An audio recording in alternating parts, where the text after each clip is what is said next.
Welcome, welcome. This is going to be a long reading. I need to check this to see what I got here and move this to a degree. That's good. All right. This is my reading of Best of Luck. A story about Samuel Harkness. He was raised in Texas, went to Memphis, Tennessee to major in pre-med, and then got his degree as a physician.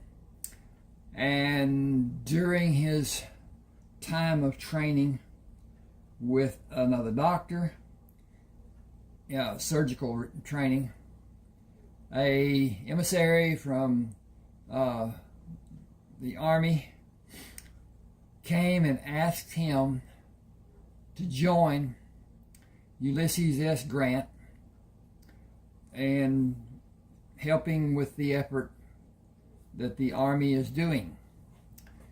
It was close to being a hit over the head and dragged away, but he went ahead and said, yes, I will. And served, came up through the ranks, and is now a major toward the end of the conflict, as General Grant called it.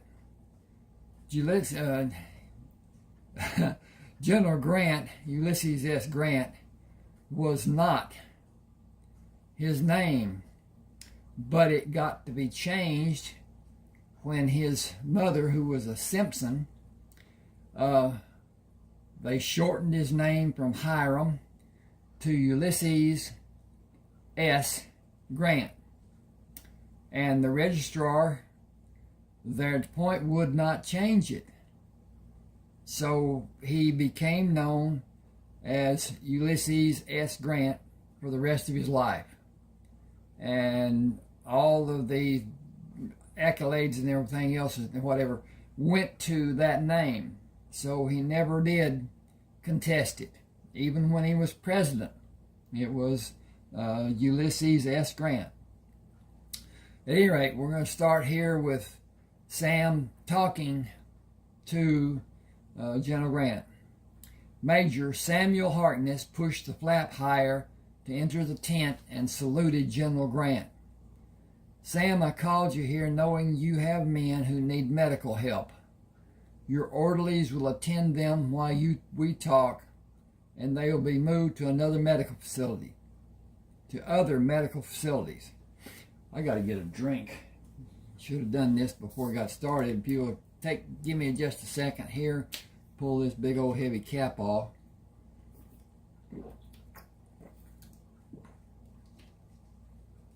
This is a day of celebration for all of us. We have effectively curtailed this awful struggle. You have never taken my hospitality, and I appreciate the reasons a man may wish to refrain. I did drink a toast to you after the meeting at the McLean house. You were brought here to serve almost 4 years ago to this date. Those who supposedly know predict that the Confederacy will continue in sporadic skirmishes that will not affect you because you are needed to stay with our troops. We had too few times. I regret that fact. It was my wish to face you. It was my wish to face you to give President Lincoln's appreciation and inform you of your promotion to Lieutenant Colonel. Not many surgeons tend to duties with a gun strapped to their hip. Your actions have been one of the favored topics during evening meals with members of my staff many times. Tell me if the information I have is incorrect. Your facilities were attacked 9 times, according to the reports I received, and you have wounds from those attacks and wounds while you attended men in the field. The conflict is not over and will not be until the Confederate troops disband and quit the field of battle. They have paroles to be signed. I'm thinking about this to start with, and I'm going to stop right here and talk about something. McLean owned the house that the first Battle of Bull Run was fought at. The first conflict between the Confederates and the Union armies. And the Confederates, or the Union, was defeated. And they ran, and they're screaming, "Run for your lives, we've been defeated." If, this is the biggest if of the war for me, if the Union soldiers had gone on to Washington, which was like 26 miles away, there was no defense for the White House and the presidency. None. The conflict, the war, would have been over. They didn't do that. And so it continued. There was much chivalry during the war. Lee was allowed to build his troops in Virginia, and that could have been stopped. But anyway, the point I'm making more than anything else, McLean's house was at the beginning of the conflict, and he moved to, of all places, Appomattox Courthouse. And it was on his house was commandeered for the meeting when Lee surrendered his sword. He did not surrender. He surrendered his sword and quit the field. And they went on. Second point, Jefferson Davis was Department of War Secretary. He was a head in the staff of the current presidency before he became what do you call it, Commander-in-Chief of the Confederate whatever. He was a brilliant man, and he was imprisoned after the war for treason. I don't know how long it lasted or whatever, but anyway. Okay, I'm going to stop back down here. Criminal charges will be issued for individuals who will be identified after the interim of unknown limit.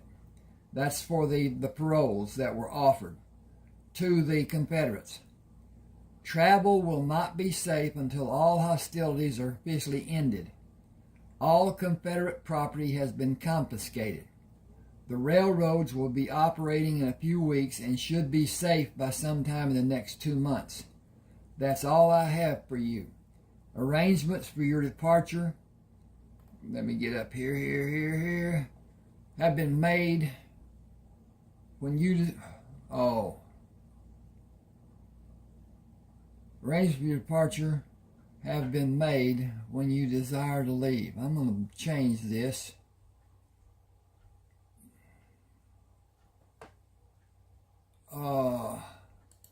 Will be ordered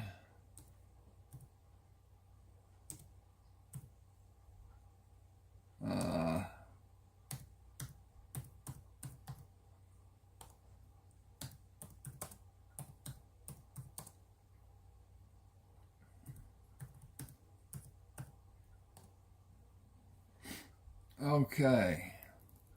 See if this don't make it better.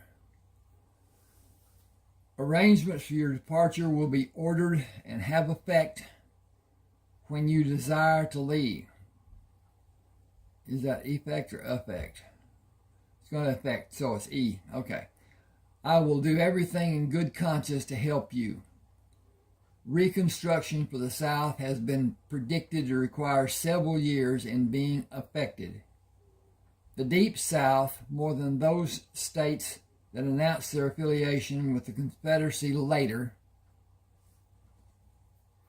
Oh, Reconstruction South being the deep South more so than any other. Texas predictions are not as easily made. Texas has resources the other states lack. Take the box on the table. It has new insignias for your uniform. I hope the best of luck for you. Your correspondence will warm my heart. My position never changes. I have constant duties. You are free to return to yours. Thank you, sir. Few men have witnessed all we have. He saluted, left the tent, and mounted the horse. Few men have as much to attempt to forget as we have. He pulled the horse to stop and watched as the small tents were being taken down. Were taken down. The war really is over for me.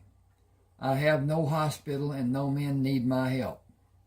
This is a strange circumstance, and I have nobody to direct me. Men who believe the war is not over may come, but they will not come for the hospital. There is no hospital to target.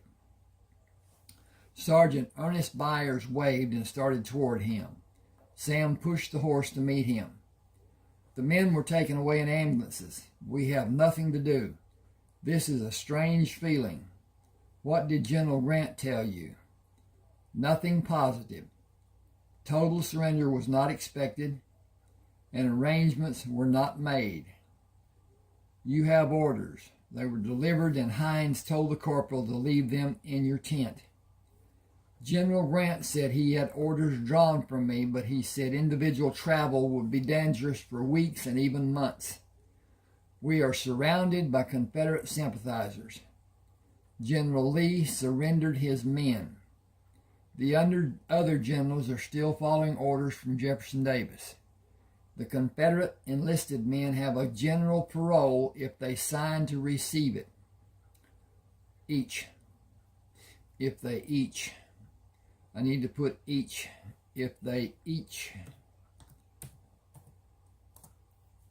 sign to receive it. They can keep their weapons until they return to their homes. Their weapons will be delivered to the highest ranking authority at that time. I believe those men will be seen to be traitors, and the general parole will be a death sentence for many of them should they return. A mob of men will come for them during the darkness of night. I would not freely surrender my weapons and become subject to the hatred those men may face. Lee surrendered. When the other generals surrender, the southern states will be under Union control. The South, as it was before the war began, will certainly be changed. Every Negro still in the South states will be legally without a home. The circumstance is unheard of in American history. We are the few who survived. Nobody will look on us with favor. We cannot wear the uniforms we have on and be seen away from this body of men. We cannot ride horses with the U.S. brand. I got to change that. Had a space that wasn't needed, shouldn't be there. Our weapons will draw scrutiny. Even our boots and hats are military issue. Nobody will care how we served or if we were wounded.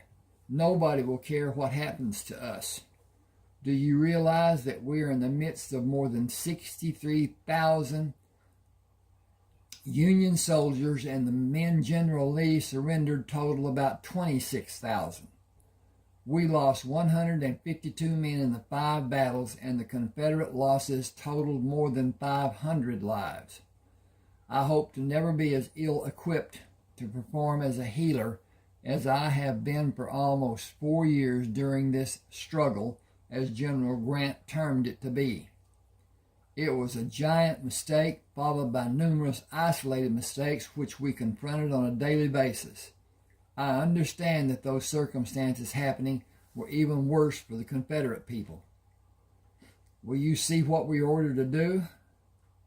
Come with me and we'll read it together. Wait. I have not had a deleterious drink in 4 years. I have a bottle which I protected for more than 2 years. Bring everyone to my tent with their cups to drink from."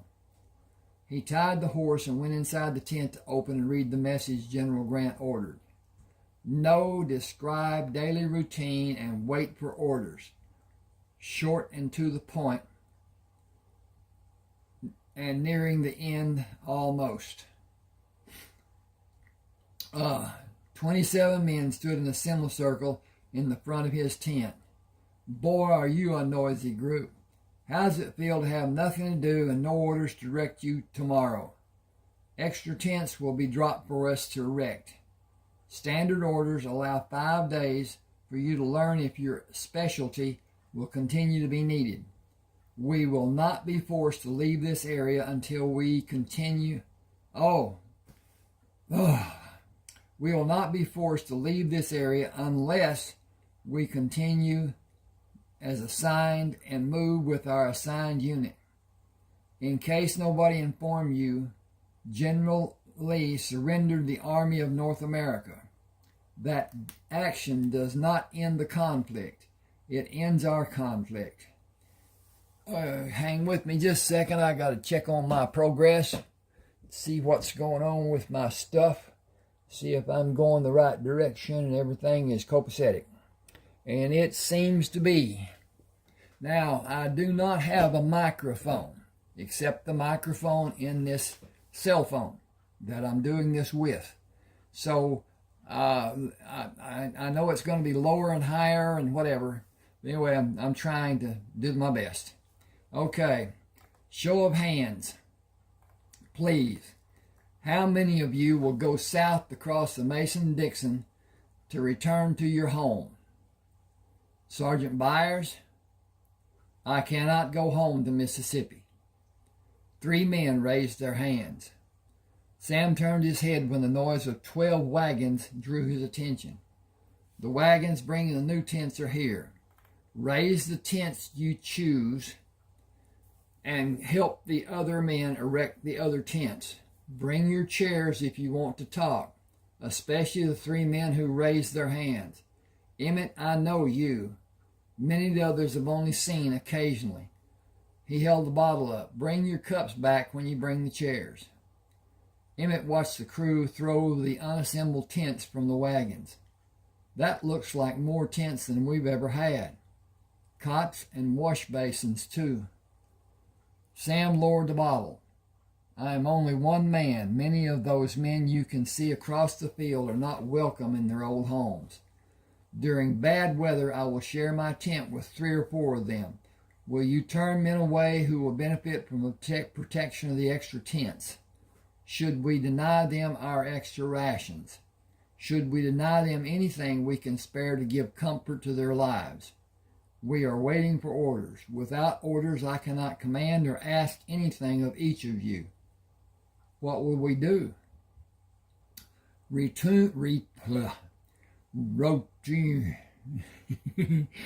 Routine as usual, without actual routine. Go to mess as you always have done, and other necessity as you've always done.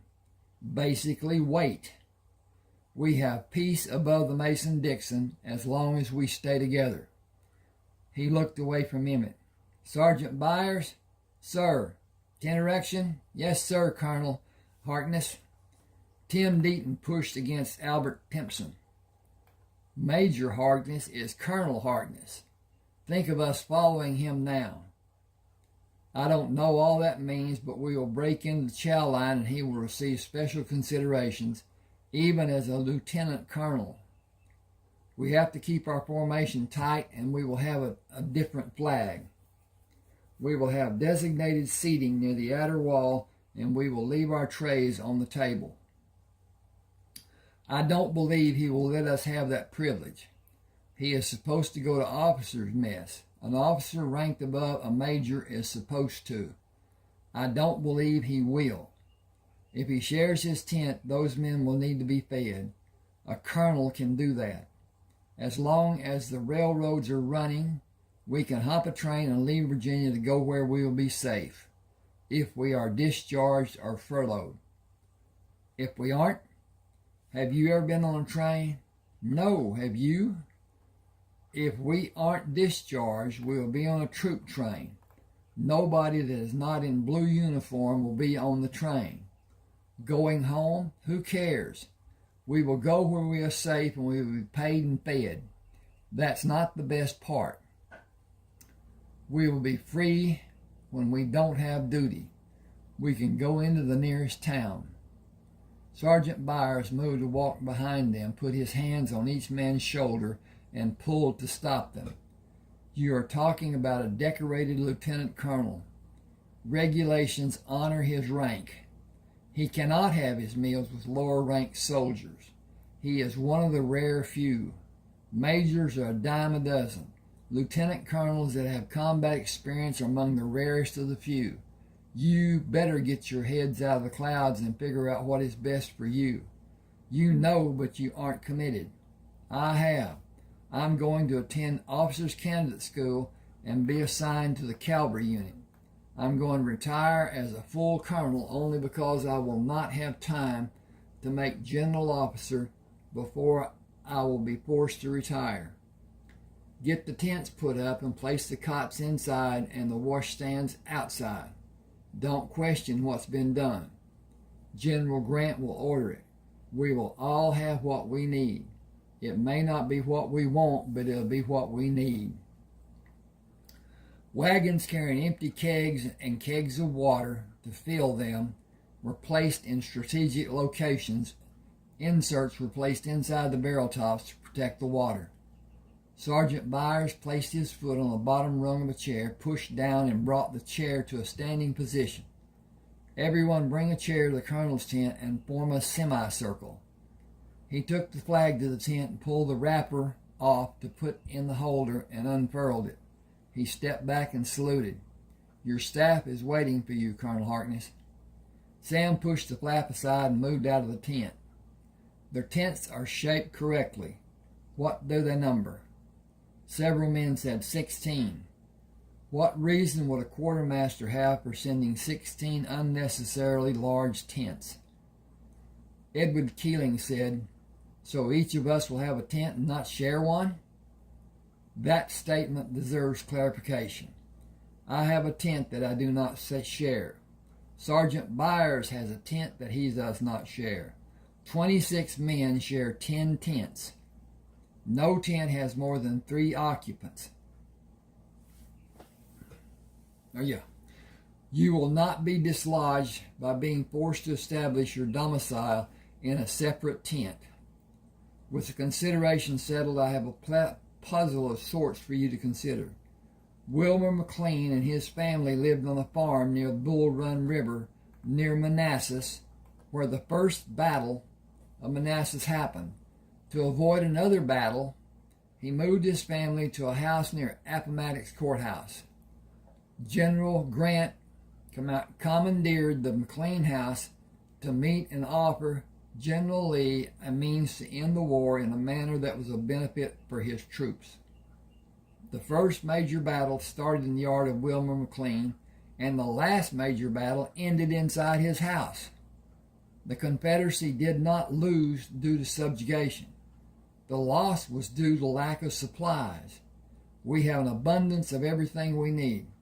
The Confederacy has money printed for use in the South. The money is worthless. The money the soldiers had been paid and would be paid had the war continued is worthless. The men you can see across the field have no means to buy anything, and they are hundreds of miles from what they once called home, and they have nothing for transportation but their barely covered feet. The majority of those men do not have a home to go to where they will be welcomed. So many thoughts are going through my mind that I feel my thinking is convoluted or disjointed. I am overjoyed that the lives we lived these past years have finally been peacefully concluded. I am woefully disturbed by my thoughts of the futures of those men across this field. Their suffering has not been put to rest as ours has. Our future has more hope than we have ever known. They have little, if any, hope. We followed leaders we thought were right. So did they. We have no idea how great their lives will be in a month or two. They have no idea if they will have a future or be alive in a month or more. It is time that this group goes to the mess tense. You will probably hear men speaking about what they feel that you disagree with. Consider what you should say or do wisely. Sergeant Byers moved away from the tent, concentrating on getting your food, eating and leaving without having a problem. Nobody has the ability to successfully argue with ignorance. If that is not clear for you, then consider taking care of your business and remain silent. Sam said, I'll speak to General Grant when you come back. I will have your horse saddled and brought to you before we leave. Sam went inside his tent when the men left and came out when he heard the horse being led to him. He took the reins the corporal offered. Thank you. It is my pleasure to serve you, Colonel, sir. Wait. Will you do as I ask? I will not command you, only ask. If you feel it is too dangerous, simply refuse. I will understand. I will be happy to do whatever you want, sir. A truce has been established. The men across this open field need medical attention. Will you take this horse and ride toward their position until you are within shouting distance? Ask the highest ranking officer to come to you and bring him to me when he accepts the offer. I will if you will take my cap. Someone shooting me without my cap will be a murderer. Nobody will think of shooting you. I am restrained from going into the field. Thank you for doing. What is your name? Van Jameson, sir. Stand away from the horse, sir.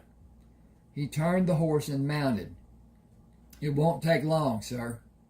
He took the horse further away from the infirmary than he planned, stopped and shouted, I want to talk to the highest ranking officer, please. That will be Major Tompkins. We'll get him for you. The man looked across the compound. Have Major Tompkins' horse saddled and bring him and the horse here. A Union soldier wants him. Imagine that. Major Wayne Tompkins rode away from the camp toward Van and stopped. I can hear you from where I am. Colonel Harkness requests your presence, sir. At the infirmary? Yes, sir. Colonel Harkness is a medical officer, sir. I am armed. I did not know what to expect. We have all been armed too long. Please come with me, sir. What does he want? We have very little. We have much, sir. I cannot say for a fact, but I believe Colonel Harkness wants to help. That will certainly be welcome. Lead on, please. They stopped, dismounted, and led the horses to Sam. Major Tom Wilkins, sir. I'm thinking ahead. Major Wayne Tompkins, sir. Will you sit with me, please? Join us, Van, if you will. Yes, sir, Colonel. Without directing my comments as an intended affront, I will begin. I am an officer in the Union Army. You are no longer an officer in the Confederate Army, but your men have no concept of being paroled and not being pardoned, and they will obey your orders as they were trained and is their habit. I will propose to General Grant to have medical supplies brought to give aid to the wounded soldiers who still believe they are under your command. If he so orders, will your medical personnel work with me and follow my orders when the men are brought here? I guarantee it. This is completely voluntary. This is completely volunteer. That's not what this should be, voluntary. And A-R-Y, is that correct? It says it is. This is completely voluntary work on my part, and I will not ask other physicians to help. I will ask General Grant to refrain from ordering them to help. If he will allow me to do as I ask, ambulances will come to convey the more severely wounded men, and wagons will bring stretchers to your location for your men to bring other wounded here for care to be given. The wagons will follow to take the able-bodied men and the stretchers back to carry more men.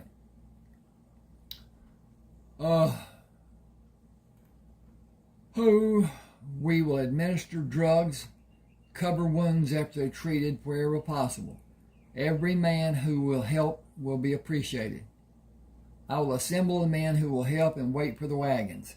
Do you have coffee? More men will volunteer if they think they will have coffee to drink. Coffee is not a problem. Having it made and served might be. Please go to General Grant and learn what can be done. More of my men are dying every minute. Go then, as I will. He mounted the horse and hurried to General Grant. A soldier took the reins of his horse when he dismounted. I request a private audience with General Grant. Open the tent flap and announce your request, sir. Only you are allowed to do that. Come inside, Colonel Harkness. I feel a need to hurry if you allow it to be done. Naturally. Wounded Confederate soldiers are dying and will continue dying without outside help being given. Their medical supplies, excuse me just a second. I'm wondering. Nope. Just looks like a wide space. Their medical supplies were used weeks ago. Our troops stopped supplies they desperately needed. Will you allow me to help their wounded with their men and my men helping me? Flanders, yes, sir. Have wagons with stretchers and all medical supplies delivered to Colonel Harkness. I want volunteers to go there. He shook hands with Sam. I could not order it to be done without you asking. You are under no obligation to act. I know we can do little to help, but I will sleep better after each man has a chance to live. May I be excused, sir. Go with my blessing. Send word of your progress and needs. Coffee, sir. Why? They have none. I would come there and bring my staff to serve them if I could. Go. Your men are having a meal. Have you? I have no appetite, sir. Only men who care or those who have been wounded lose their appetite. The men across the field have no food, sir. That will be corrected when they join our ranks. Go. Sam mounted, rode to the infirmary, and started cleaning the tables, then filled the basins to sterilize the instruments and alcohol. He heard the wagons approach and left the tent. A driver pulled the reins to stop the team. Where do we leave the stretchers, sir? Bring the wounded men from the other side of this field. Rebels? Yes. Not me. Why? They killed my brother and my cousins. When was that done? 2 years ago, sir. I doubt that those men are still alive when we killed so many of them. Give the reins to the man sitting next to you and climb down. You are dismissed. Return to your unit. He asked the second man, do you have an objection about helping civilian casualties? They's Rebs, sir. Not since General Lee and his Army of North Virginia left the field of battle early this morning. Those men are civilians, and they deserve help from every honorable man. Are you an honorable man? Yes, sir. I hope I can always be. What we've been doing wasn't. Do they know we're coming to help? Will they shoot? That would be an act of treason if it happened, and murder if you're killed. They know why you will go there, and they are assembled and ready to help. The South lost today. The war is over in this part of the states. It will be over in other parts before much longer. News of General Lee quitting the battlefield will have men leaving the ranks in droves. He stepped back from the path of the wagon. Go and follow instructions. Next wagon, tell me if you're willing to help save lives and follow the lead wagon. He held his hand up. Stop until I direct the ambulance drivers. He waved to stop the first ambulance. Do you have duty to do as I ask and not command? Every last one of us, sir. We think we may all have kin over there, sir. I may need your assistance after the wounded are brought here. We have dealt with wounded, sir, many years. We do not harm our kin or theirs. Follow the wagon and do as Major Tompkins directs you, with my thanks to all of you for your kindness. He turned and took the position he stood in before the ambulance came. If nobody objects, follow the lead wagon. He stood and watched the men coming across the open field. One man saluted. We helped 3 doctors for 3 years. They hightailed away from the camp one night about 4 months ago. We ain't had nothing to help the wounded men like tape and bandages and no alcohol or anything to put a man under to do an operation. We held him down and did the cutting and sawing. One of the officers said it was the reason the doctors left, tired of hearing men scream. We heard you had everything we don't have. Can you cut and saw when either is needed and suture and bandage, all of you? We have been doing it the best we could. Most of the men we worked on that died was from having infections. We ain't never had sterile conditions. That's what the doctors complained about, sterile conditions. The hospital has 12 tables. I will observe and tell each of you what to do. My men will help when they are able, but they will be busy at 6 of the tables. We will have an abundance of coffee to help you stay awake. Tell me anything that you think is needed. We have close to 400 wounded men. I had 63. They were transferred to hospitals in this area. All the men should survive because they survived until now. I only had 4 amputations. Feet, 2 legs, 1 arm below the elbow. They had someone tend to their wounds and became infected. We ain't had nothing to eat since yesterday morning. Run out of water this morning. Standing there looking at the creek running by us, afraid to move. We went to get water to fill the barrels after we were told to leave. How did anyone expect us to leave? Walk? Where are we supposed to go? Them freed slaves has a better chance of staying alive than us. We'd be lynched before the sun goes down, even before we get home. We didn't save the Confederacy because we was cowards. Those will be the words coming from people who stayed home and never raised a hand or gave a penny to help, or for what? I don't give a fig about states' rights or to help slave owners keep their slaves. Abe gave them emancipation, but most of the slaves was already told to leave and never come back. My men are at their stations. Stand at the 6 tables that are not being used, and we will see the worst cases first. 2 of my men will administer drugs to the men with the most life-threatening wounds. Large infections will not be treated when they are judged to be too severe. Nothing can be done after they reach a certain point. I will not ask any of you to make those difficult decisions. Opium and laudanum will be administered until they pass. Keep the tools sterile, using the alcohol after you finish with a patient. Move him to a chair. Suturing can be done using that method. We need correct surgeries before we need speed. Moving them to be sitting will open a table for the next man. It will require speed from the men doing the suturing. I believe we will be here for 48 hours or more. No limbs will be amputated for expediency. I will perform surgeries when somebody feels they do not have the ability, but my main objective is to direct 12 teams and coach actions from them. If I'm too busy to help when it is needed, several of my men may have experience doing the procedure. Ask them for their help. Sergeant Byers said, we will coordinate our efforts as the need arises. Food and drinks will be provided. We have been fortunate to have well-managed, nutritious meals. When you feel you have come to a point of needing rest, tell me or Colonel Harkness. Eat only a little to begin, and eat all you feel you need when your system will allow it. If you feel nauseous, please move away from any open wound. Sit in a chair and push your head between your legs. Tea will usually relieve the affliction. Someone will see you in the face-down position and bring a glass of tea. I plan to be here until the last man is moved outside to one of the tents. 4 men in each tent will probably require more than 100 tents. Wow. That's not easily understood, but anyway, it's how people talk. Larger tents may be sent.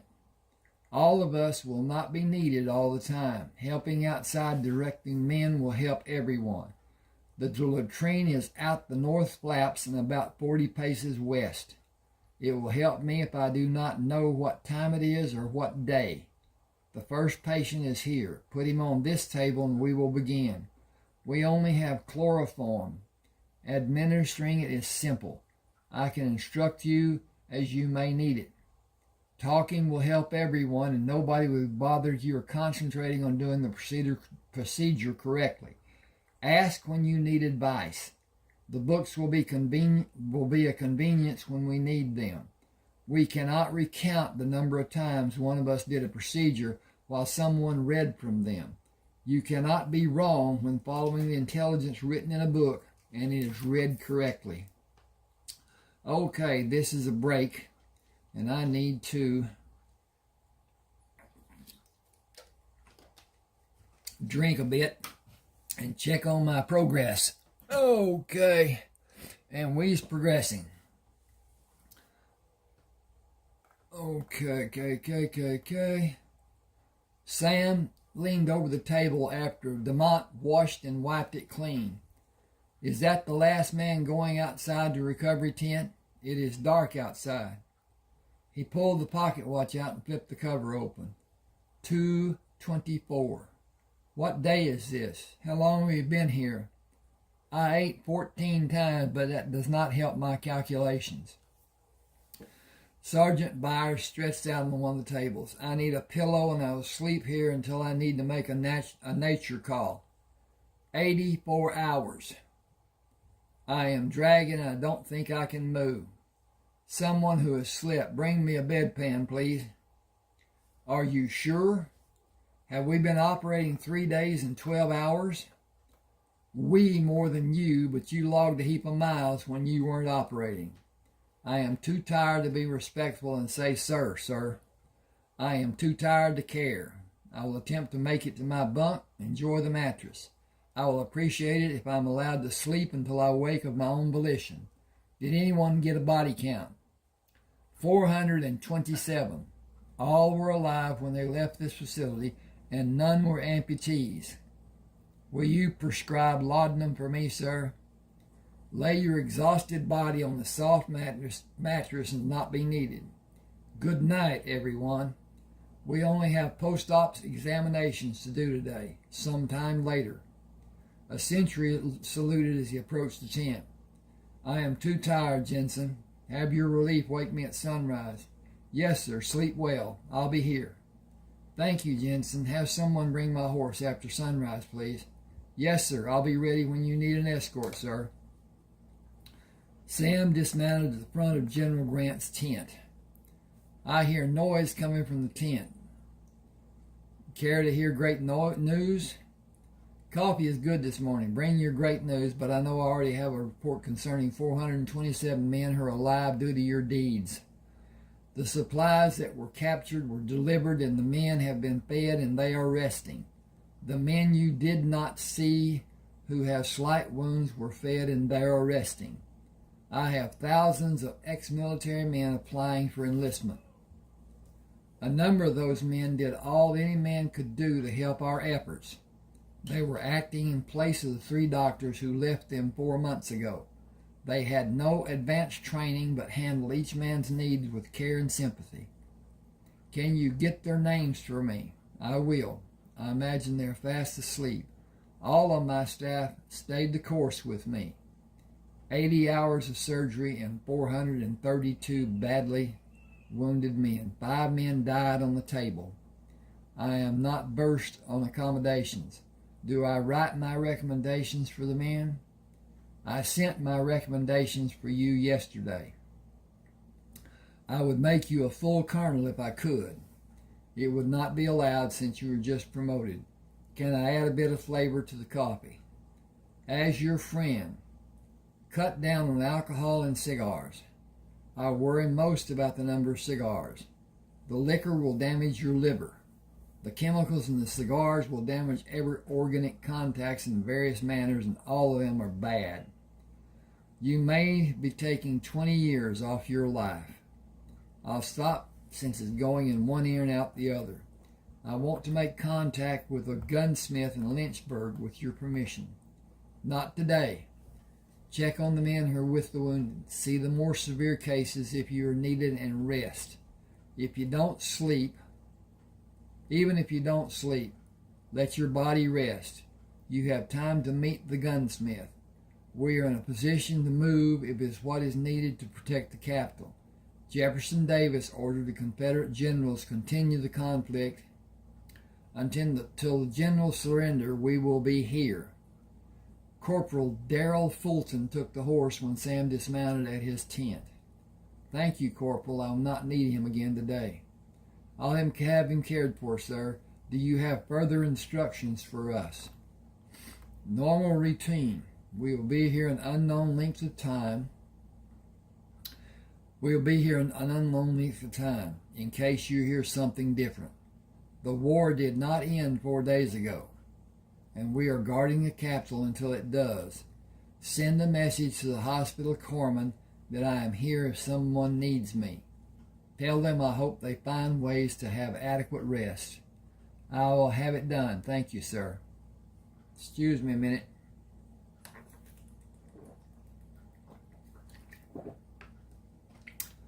Had a break. Becoming alert and seeing sunshine coming from under the edge of the tent when a gust of wind pushed it, he let his body down with his head on the pillow. I did not sleep as soundly as I imagined I would, or as long. I am about to croak from hunger. Corporal Dennis Albritton stood outside the tent. I can have a meal brought to you, sir. Dinner has never been my favorite meal. Breakfast, sir. Breakfast? What day is this? Thursday, sir. The 13th? Yes, sir. Breakfast will be appreciated. Will you have my horse brought here? 20 minutes for the breakfast and 45 minutes for your horse, sir. Thank you. That will be fine. General Grant ordered 12 armed men to be your escort if you leave this post, sir. Will we be needed, sir? We will visit a gunsmith in Lynchburg. Sam stopped his horse and looked at the signs hanging on the storefront. Alfred Brenman, Ironworks and Gun Specialty.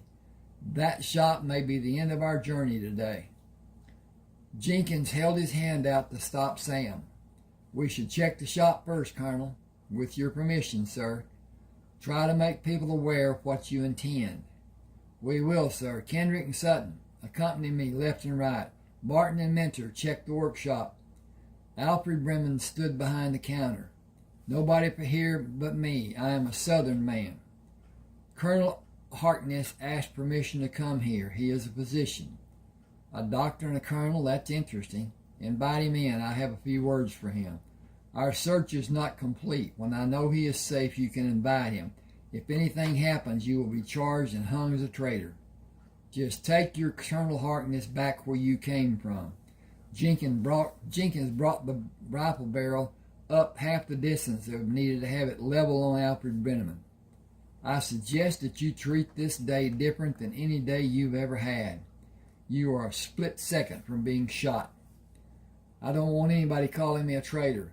Don't be one. I am if I invite him in, and I am if I don't, the way people will see me. It will not favor you if General Grant comes here. General Lee surrendered. Jefferson Davis ordered General Johnson and the other generals to continue. The war did not end, and your declaration of your sympathies for the South to Union soldiers is a declaration of intent to do bodily harm if and when it is possible for you. If I go back and tell General Grant what you so proudly said, this town will be blown off the foundation every building sits on. Colonel Harkness spent 82 hours, straight hours, operating on 427 wounded Confederate soldiers, and you spout off about being a Southern man? You are either awfully brave or awfully stupid. I feel like gathering about 20 of the able-bodied Confederate soldiers and bring them here to let you tell them how much you hate Union men. Instead, I will merely tell you goodbye and have it become known that you turned your back on all of us. I will not threaten you, sir. I will not tell a soul what happened here. That is the worst thing I can do to you. Colonel Harkness coming here is known throughout the ranks on both sides. Kendrick Sutton, outside with me. Does he want me to repair a gun? He did not tell anyone what he expected to gain by meeting you. Goodbye, sir. Wait, please. The soldiers that are left here number more than 20,000. The wounded and recuperating, and the others are being nourished and cared for by the Union Army. They are all being given aid they may need in every form, right down to footwear. Have you or anyone in this town been to visit them? Even offered to come to your shop to be out of the elements? They are honest men. Otherwise, everything in this town would have been declared to belong to them. With service revolvers in their hands, Sam followed Peterson and Trowbridge inside the store. Problem? We were leaving, sir. Is the shop closed? It is not. How can I help? Are you Alfred Brennan? I am. Do you need a gun repaired? I need guns to be modified, and I need centerfire shells for them. Tell me how. Sam took paper sheets out of his trouser pocket. Lengthen an 1861 cylinder to hold 45 centerfire shells and make an ejection space in the right side with a spring-loaded gate. I have the 1861s to be modified. Can you do it? The modification will cost more than a standard 1861 costs. Can you do it, and tell me if I will risk my hand or my life when I fire the gun? No, the guns will be safer than they are now. I will need the help of your men almost every day. We are standing by until threats are ended. I can start tomorrow morning, can you? We will start tomorrow if I'm able to be here. I filed for a patent on the 3 guns. Only 3 guns? The patents for the 1861 and the 1849 Baby Dragoon and the 1851 Navy. I want 8 of each. 24 is a total, and 1 for each man with me today. Their choice. I can promise they will be easier to load and unload. That's all I can promise. They can be almost what you want. The Baby Dragoon will be rim-fired. It can't be made to be a center-fired gun. Will it have 5-inch barrel length? Will you favor 4 with 5-inch barrels and 2 with 4-inch barrels? Less bulk, but deadly when they are close. What time tomorrow? Bring a pot of coffee and wake me. I have not tasted coffee in nearly 3 years. We will be here, but you will use your pot to make coffee. I will be happy to. Bring cash. Excuse me.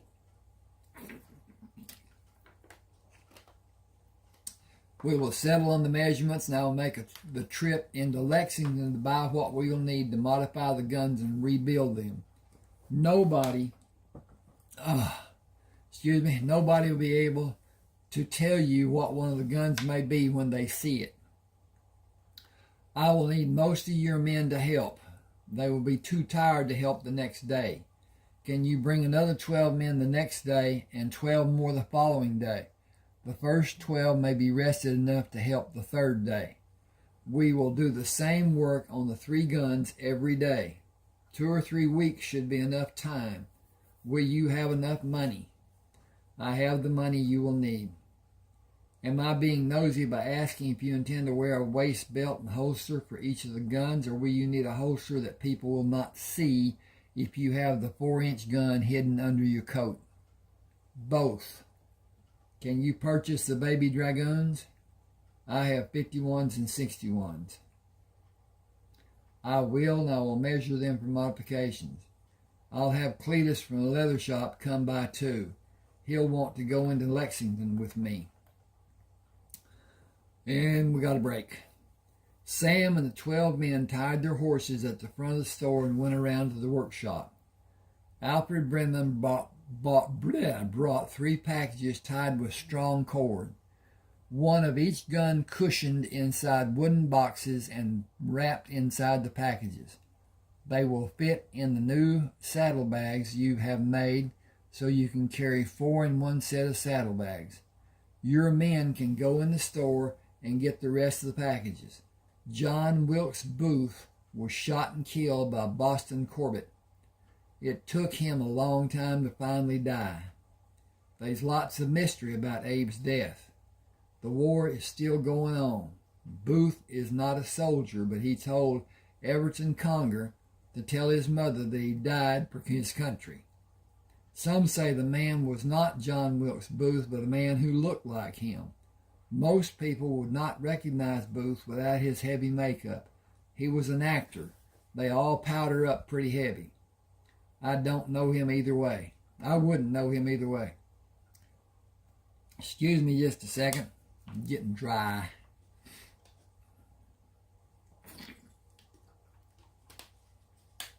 And I need to check on my progress, see what's what, and we're going pretty good. Okay. I had people ask for longer videos. They want to do their reader, be it a tablet, telephone, or whatever, on the cabinet while they wash dishes or do housework or whatever, and listen to a longer and not have to worry about what's happening. And they all say that they'll probably let the ads play so I'll make more money, which is a help for me. That is the reason that I work so hard to get this channel monetized. And almost the same day that I was monetized, YouTube changed the algorithm. It decreased the amounts paid because they had to decrease their charges for the ads, because there's very few people watching the ads. So if the ad runs, YouTube does not know if it's being seen or it's just somebody letting it run. So anyway, here we go. Okay. People say things to be noticed. It does not matter. People die and the world goes on turning. It has been turning with and without for millions of years, maybe billions, with a universe full of mysteries. We live with what we have. There is nothing more. How much more do I owe you?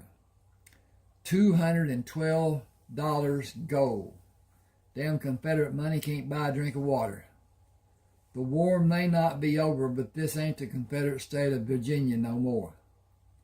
Sam counted the coins and placed them in the leather bag Alfred held. I will measure the guns and change the dimensions on the patents. You don't need to be worried about them being done like we did them ever again. I don't have the money to even start hiring the men it will take, and sure don't have enough to make the guns ready to be sold. It ain't practical. A man can buy a gun for less money than your guns cost. I can fix a gun, but I don't have a single gun I can sell. Okay, that's chapter 1. Took about an hour. Okay, we're going to go here with chapter 2. The bugler blew assembly 3 times. Jenkins came to salute Sam. What should we do, sir? You are assigned to the hospital corps. None of you can leave your post. That is not your routine. Have my horse saddled, please. Yes, sir. He sat on the horse and watched General Lee as General Lee spoke of how men would leave the area. He did not specify who the men were by naming them or telling which unit had orders waiting for them. He mostly spoke of the territories. All the Confederate soldiers were allowed enlistment. None of those officers were academy graduates. They retained their rank. Physicians had options, and other specialized men had choices of service locations. Line officers would be assigned without discussion. Attention was called, and he saluted the troops. Sam moved the horse to the east side of General Grant's tent, dismounted and tied the horse. Sergeant Al Waters saluted. Coffee is warming inside the tent, sir. Thank you, I will wait. He will have my hide if you're standing outside, sir. We certainly do not want that. Will you leave the flap open? It has been ordered not to, sir. I will move away. I will walk with you, sir. I will welcome you walking with me. Will you continue to serve? I have a farm in Tennessee, but I feel I will not be welcome there. I have no place to go, and I will gain 2 ranks if I re-up. I can apply to attend classes at the United States Military Academy. Your endorsement will be a great consideration. General grants will be a key for you. I will sign for you, though I do not see how you need mine. You are the only active doctor in the Union Army who has the designation of lieutenant colonel. You could take your pick of administration posts in the territories and continue increasing your rank due to your age. Your actions during those 4 years are legendary. You can do anything you like. Will you campaign for General Grant when he runs for president? That will be determined by my location and how my being away will affect other lives. He will not be at that crossroads for several years if wisdom prevails. The work he will be able to do to unite the people of America is his alone to accomplish, if he is given permission.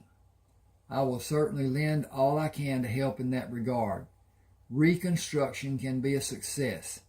The United States will not happen until this nation faces a great catastrophe that brings all the people to have a single purpose. That may never happen. And in time, this great country will have too many factions to be united, and our enemies will prosper in this land. That is the magnitude of the need of all the people in America have for their leadership, for his leadership. Sergeant Waters moved to take General Grant's mount. Colonel Harkness is waiting, sir. Did your conversation bring new light to your understanding? He is a rare individual, sir. He might have been the greatest fighting man in the Union Army. He is a great supporter of yours, sir. I believe I'll have need of him one day and of your serving. I hope to complete my time at West Point, sir. 3 weeks and you will begin that journey if you are ready. I am eager to start. Oh, can't find my cursor. There you are. Take my horse to escort Colonel Harkness when he is finished here. Learn all you are able to observe from what he will tell you about college life, benefits, and pitfalls. You will compete with young men who were born into privilege. They will have a superior attitude until they learn of your military experience. They cannot compare or compete. Then you will become cognizant of those who were admitted due to a congressional appointment. A percentage of them will leave in disgrace, as many of the privileged will. You are the only person who can keep your placement by consistent attendance of classes and habitual study. Arrange your physical training in a private location, earlier than other cadets will be willing to sacrifice. Being prepared is the key. Acclimate your senses to the method your classroom instructors use to apply the lectures. Learn their vernacular, their usage of words. Visit them after class if you have a valid question about a point of confusion. You will not have cause to tell them you served me. They will have that information before the first day of class. I will have a place for you after graduation. Colonel Harkness will not be long with me before he will join you. Thank you, sir. Keep in mind that I will know how you are progressing before you know. Yes, sir, I want to be first in my class.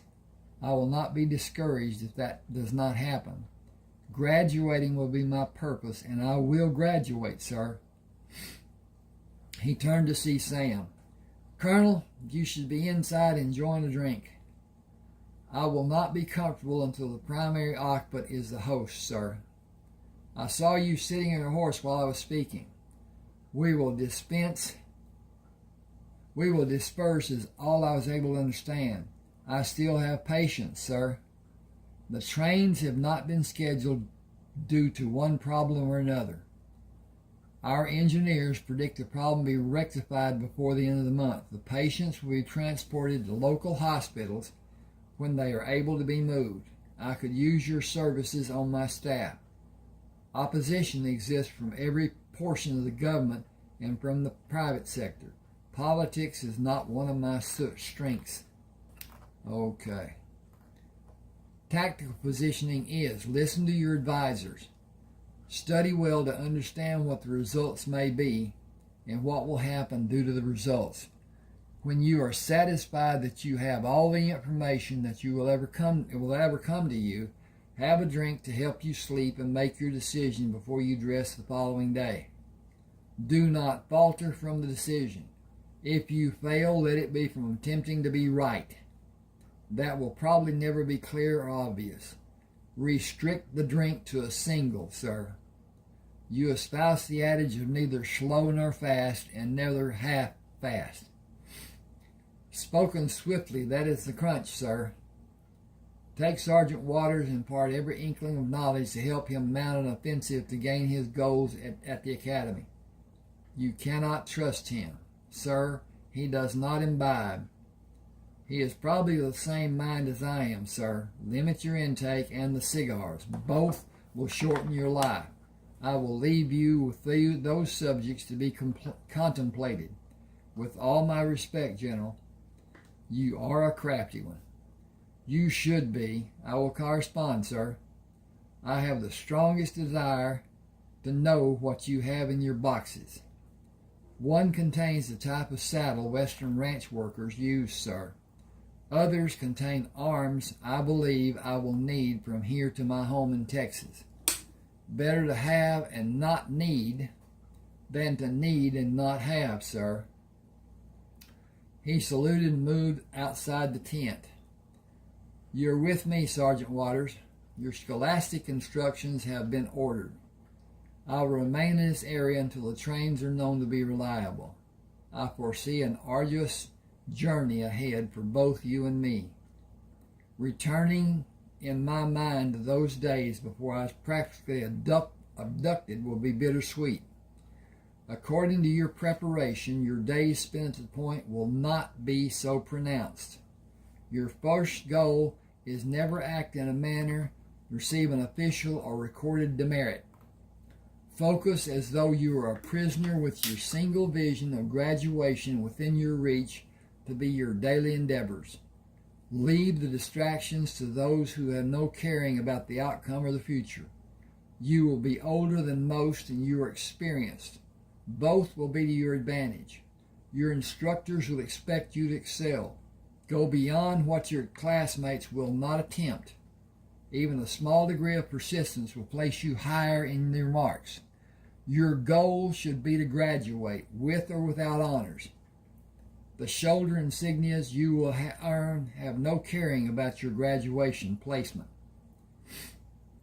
And so, this is later on. Excuse me. Sam dressed in civilian clothes, buckled the gun belt around his waist, pulled the coat on, and left the tent. It is time for our departure, Jenkins. The ambulance that just left carried the last of our patients to the station. Will you have a wagon brought to have my boxes and bags loaded? I will require help with all the bags when I board the train before the scheduled departure time. Got a tickle in my throat. I still have.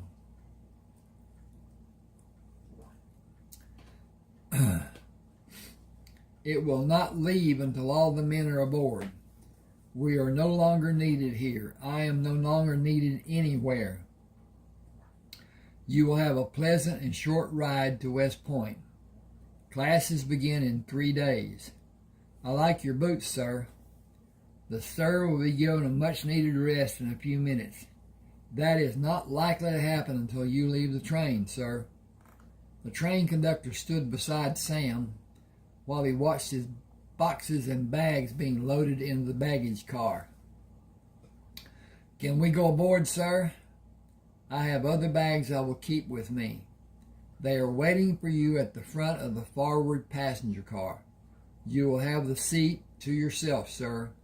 General Grant made arrangements for your trip to Monroe and on to Texas. Many of the men will assist you until you leave Shreveport. I will bring sandwiches and drinks until we reach Monroe. I will prepare a meal in a box for you to take with you when you leave the train. Were you threatened if you do not do all you relayed to me? No, I was instructed. He was a big man with muscles like you. He was not a nice man. Someone might ignore what he said. I don't know anyone who would ignore him. Then he said General Grant wanted it done. He could have told me that to start with. People sometimes need motivation. Having General Grant ask for something is enough for any sane man to be motivated. Hang on just a second. Okay, got that taken care of. I was and still am. Can you tell me about General Grant later?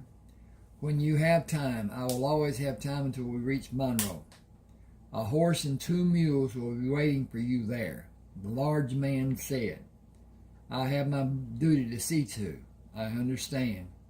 A man followed the conductor through the open door and stopped with his back to Sam. I heard you say General Grant asked you to help Colonel Harkness. You can tell any man on the train that you need help to do what you need to do for him, and everyone will be willing to help you, and tell others who will care if you don't. I intend to do all I am able. Is he a colonel in the Union Army? Were you? I was in the Confederate Army. Yet you are help me help him. He saved 427 wounded Confederate soldiers after General Lee surrendered and left us without a word to help us. Damn right I will. We all will. General Grant ordered food to be given to every man that stops along the route. I need men to bring the food aboard, but not for every man to leave the train. I am responsible for every life. We all are. Thank you. We're going home. Did you have a part in his helping the wounded men? A lot of us did. He did not rest for more than 3 days. He deserves so much more than what we may help with. General Grant did not do anything to you. Oh, misread that, misspoke that. General Grant will not do anything to you if you don't help him. Don't look for anyone on this train to be so generous. What General Grant is likely to do will be out of respect for Colonel Harkness. What we will do is also out of respect for him because of the men he saved and the gentleman he is. All of us will show that degree of respect. He closed the door when he went back to his seat and nodded his head when he looked at Sam. Colonel, thank you. Thank you, sir. It's a long way to Shreveport. We don't have money for a room, but we will stay with you that far, sir. Are you going to Texas? Laredo, sir. You know how to gather food from the land safely? Excuse me. Do you know how to gather food from the land safely?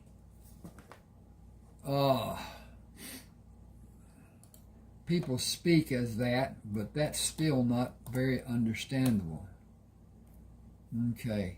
Do you know how to gather food from the land safely? 9 of us will go to our homes near Laredo.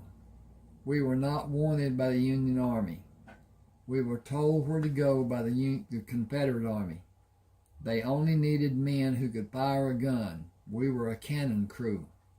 Was that your title? That's what we called ourselves. A fancy name doesn't mean much when the cannon blows up.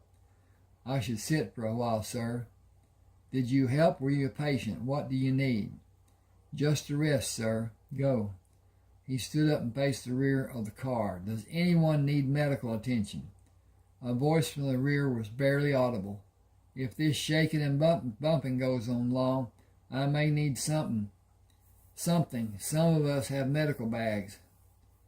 Where's your wound located? My chest and hip and left leg, sir. You took the bullets out. Can you recline on the seat? No, sir. I need a man who will be comfortable moving between cars to bring the conductor to me.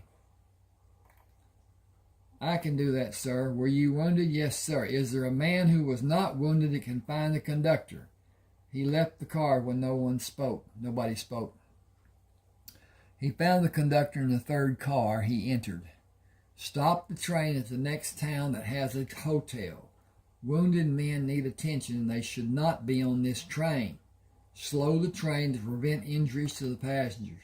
It is not understandable how this was done without medical authorization. I'll tell the engineer. Tell him what he faces if he does not do what I ask to be done. I will. Every man in the car with me was a patient. Some have severe wounds. Tell him.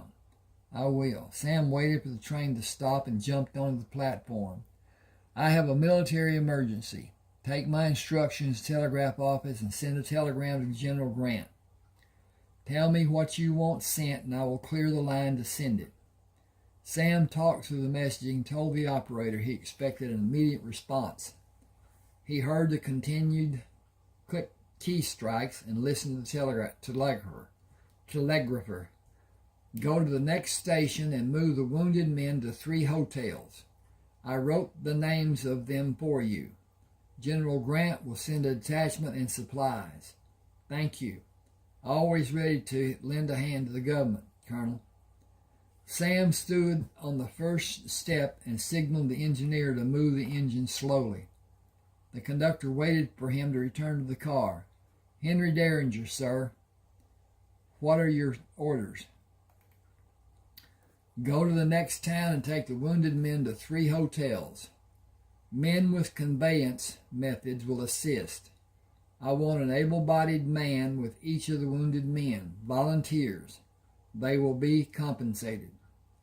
That will just about clear the passengers off the train.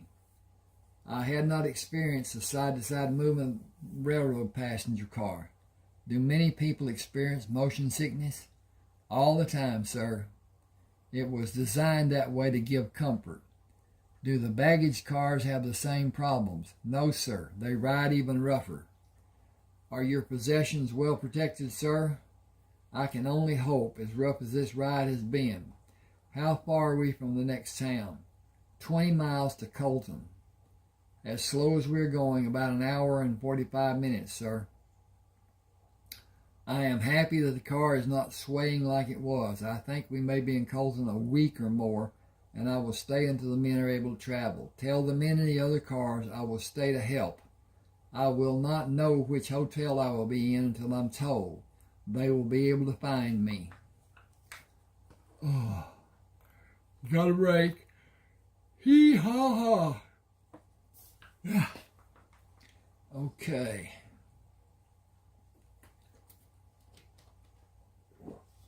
Sam met the Colton sheriff. I am Brad Shelton. Oh.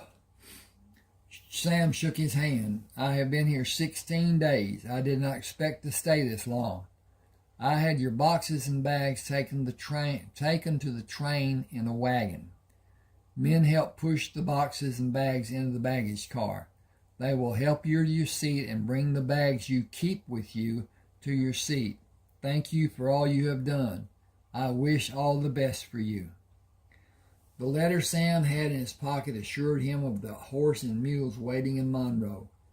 He relaxed and pushed his head back to look up. The men will be able to tolerate the train ride and I can attempt to rest. We cannot go to Monroe fast enough to suit me. The train moved in what seemed to be every direction imaginable. This is no better than the other ride was. At least it will not be long before we arrive in Monroe. The engineer began blowing the whistle a half mile before stopping in West Monroe. Bending down to see 12 uniformed men arguing about how the boxes and bags should be loaded on 2 mules, Sam stood up to watch the men leaving the passenger car. Monroe, Louisiana, finally. The conductor waited at the rear door. The train station is on the west side of Monroe.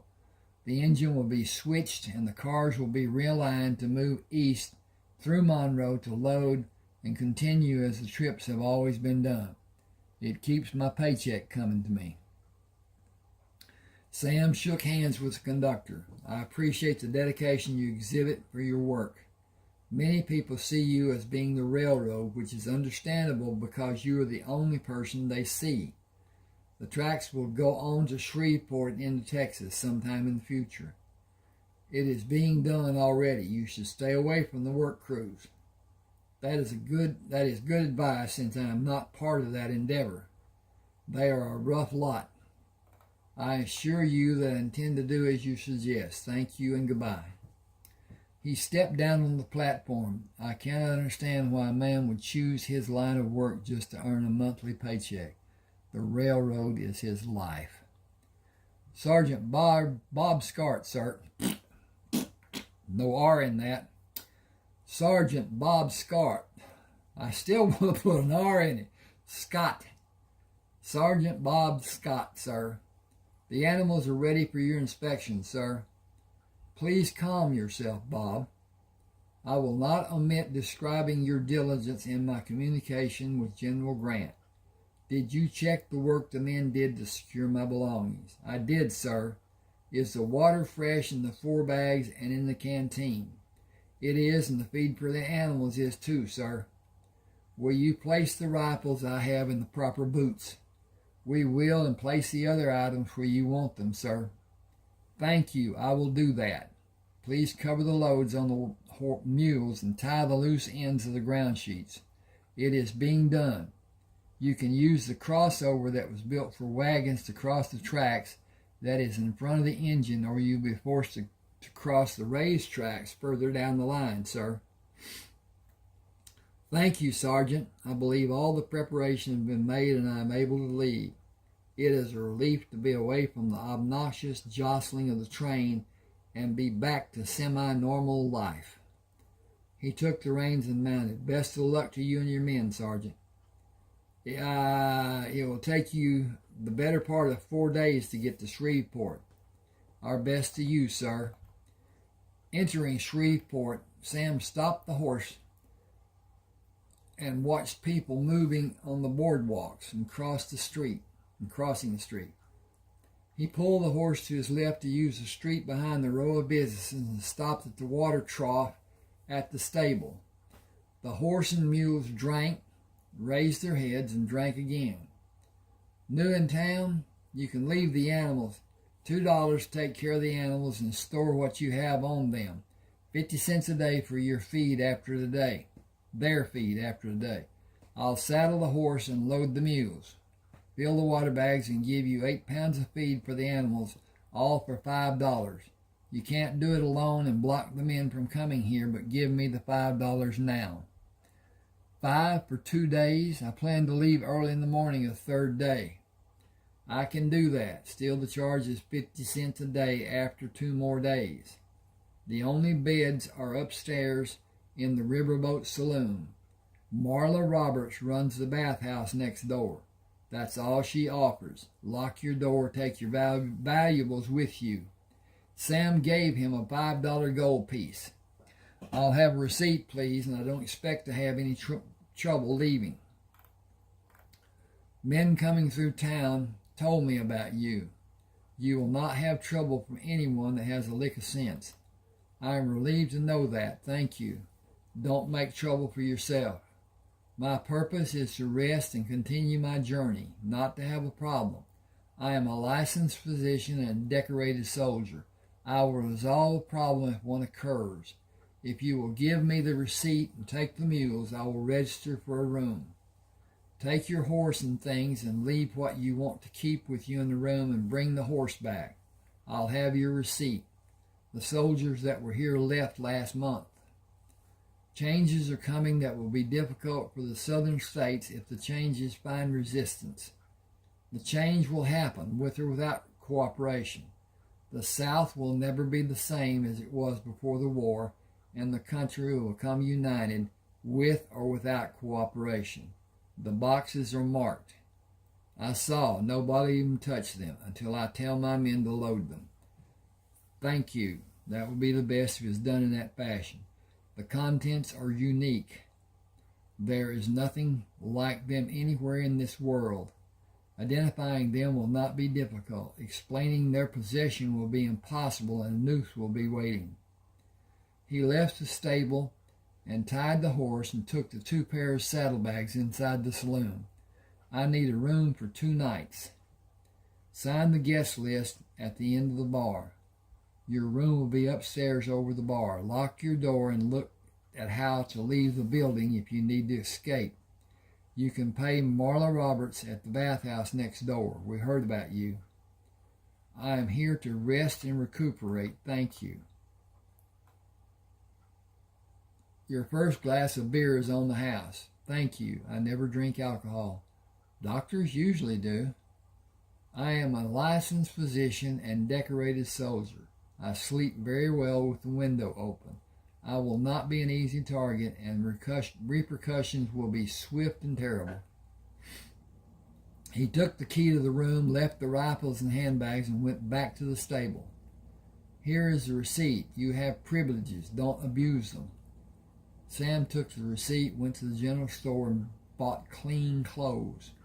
The woman wrapped his purchase and took the money. We don't see much cash money. People usually trade to have what they need and do without having the things they want. We heard about you.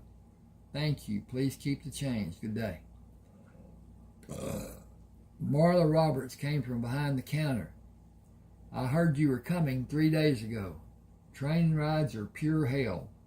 If you want these clothes washed, I will do them for you. If I was younger, I would do more for you and to you, Sam Harkness. I left the titles off to seem more hospitable. I know your history from a letter I received. The sender will remain anonymous if it pleases you. May I help you inside, or is your mobility not so compromised as the letter suggested? General Grant is a good man. Yee-haw! Yeah, San Antonio. General Grant is a good man, a good friend to me. I am able to manage, but I'll accept help, since the sight of the wounds will diminish any fervor you may be experiencing. I did not take time away from my duties to have a few projectiles removed. Duty, always duty. Those I am able to find cause moderate pain when I move in a certain direction. Shreveport will grow when the war is finally over. You could have a nice practice here. My home and my heart are in Texas. Do you have much there that you anticipate holding again? Much, yes. I have not been this tired since the days after General Lee surrendered. Let me help you with your clothes and your bath. I will apply sudsy soap and gently rinse your body before you step into the tub, as a nurse would do. She stepped back when he finished rinsing the soap off. When she finished rinsing, I cannot see a projectile inside the scars from the wounds on your back and legs. They are old, encased and out of normal vision for an untrained person. Those that were not as deeply lodged have been removed. And you continued your normal routine? Lulls in action were not usually were unusual between campaigns. I had a few days to recuperate. Still, I was stiff in my movements. Some surgeries done swiftly were required. All of us are able to tolerate what's expected to some degree. It is the unexpected that brings alarm. She stood behind him when he sat in the tub. You spoke of General Lee with respect. He is a great tactician. The war was not lost by his actions, even though he made a few mistakes. That is understandable given the circumstances. Lack of supplies and replacement soldiers led to his surrender. He was literally outflanked, outmaneuvered, and outmanned. He had around 26,000 men in 5 battles of the last campaign against 85,000 seasoned Union soldiers who were well supplied. Attrition ended his struggle. He could not go on, and victory was not a consideration. Both General Grant and General Lee knew continuing was useless. General Lee asked for a truce and quit the field the following morning to save his soldiers' lives, knowing he would have the wrath of every Southerner heaped upon him. He felt disgraced, but it was not from his actions. You have a perspective like nobody has for hundreds of miles. You were there when it happened, and you had General Grant's consideration. What you just told me may never be known. Abraham Lincoln dying may have tainted history. John Wilkes Booth had a single-shot Derringer with him when he jumped to the stage and broke his leg. That was not the caliber of the shot that killed President Lincoln. The gun he was stricken with was not discovered until after his death. A newspaper reporter had it. You can decide from those two pieces of information about who the assassin might be. He is still alive, it seems to some people. If I stay here, I'll be forced to sleep in an abnormal position. Step out and I will gently pat you dry. Send someone if you need anything. I will rest through the day and probably into the night. Will the bar have sandwiches? Ask Jim to give you the plate I will leave under the bar. Hang with me just a second. I need to check. Okay. We can continue. I can continue. He opened his eyes and listened. Silence was all he heard. He pulled the trousers on and pushed his bare feet into the boots, left the room and opened the door to go outside. Standing against the railing, he listened as his spray hit the hard-packed dirt in the alley below. Returning to the room, the bed noise was slight and he lay on top of the blankets and slept. Awakening, he lay on the bed until noise from the bar became loud enough to be annoying. Dressed, he locked the door and moved down the stairs to the bar. Are the sandwiches Marla left still back there? They are wrapped. Do you want one or have every man demanding his share? Give me 2 whole sandwiches and let them have the others. Will you please give me a glass of water? Will you tell me about the gun you have in the hip holster? I had special adaptations done to it. I saw that. I'll get the water. I don't drink either. Sam ate the sandwiches and took the glass of water to a table at the back of the saloon. A man sitting with 3 other men looked at him. Care to have a 5-card draw poker game? Quarter limit. Just having fun and passing the morning until the stock pins are ready. No smoking. I will limit my losses to $5. You ain't much of a poker player if you lose $5 in a quarter limit game. Nickel ante. I need change. We only have change. It will only be fun here. It will only be for fun. We're drinking beer. We have a limit of 3. He laughed. Unless we can have as many as 5. I'll play. Sounds like fun. Cut for deal? You can have the first deal and pass the cards left for the next hand after a good shuffle and even cut. The deal went around the table 4 times before Lucien Corman dropped his cards and stood up, pushing a chair away from the table. You've been cheating. Dropping his hand to the butt of the gun, he moved his left foot away from his right foot. Stand up, card shark. You are not thinking clearly. I have no need to cheat to beat you playing draw poker. You habitually hold the highest cards you have in your hand, which decreases the probability of you ever drawing a winning hand. You are not an instinctive card player, and if you move, I will shoot you in either of your legs. If you are able to pull your gun, I will shoot you again. If you bend your knees to draw, as most men will likely do, I will shoot you in your lower body, which will be life-threatening. You started this episode with your ridiculous accusation. I will end it unless you take your hand away from the gun. Then stand up. Standing will diminish the advantage I have. Do you have a gun pointed at me? I do. Cocked, aimed, and ready for action. I pulled it when you dropped your cards. I've seen too much to leave leaving to chance. You probably have too. Take your hand away from the gun Reach across your body with your left hand to remove the gun. Place it on the table and go out the double doors. I will take your gun, pack my bedroll and meet you outside. I will return your unloaded gun. Stand where I can see that your hands are empty when you are outside. If I don't, you will probably take your last breath stretched out on this filthy floor and live as a cripple the rest of your miserable life. Your choice. Either use your left hand slow and easy, or hope you can draw and accurately fire before I squeeze this trigger. You will have an abundance of options if you use your left hand. You will be out of options if you choose to draw. I can shoot twice before you might be able to pull the gun out of the holster. You will lose again. I could simply shoot you because you threatened me. Lucian balled his fists. Then come outside and fight. I have no inclination to do that because I have nothing to prove. I am a stranger to you. I suppose you know the other men who are watching. They may take offense when you are shot. I will deal with that happening should it. I did not threaten anyone. I am not threatening anyone. I am merely protecting myself, and you have threatened me. I have the legal right to personal defense. An interruption of my defense will be a criminal act.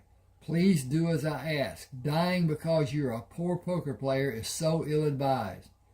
Sheriff Brad Steinman pushed through the batwing doors. Everyone listen to me. Stop what you're doing. I have control of this situation. It was never a private matter because we are outside of our private homes. I brought this shotgun in case I need it. Do I need it?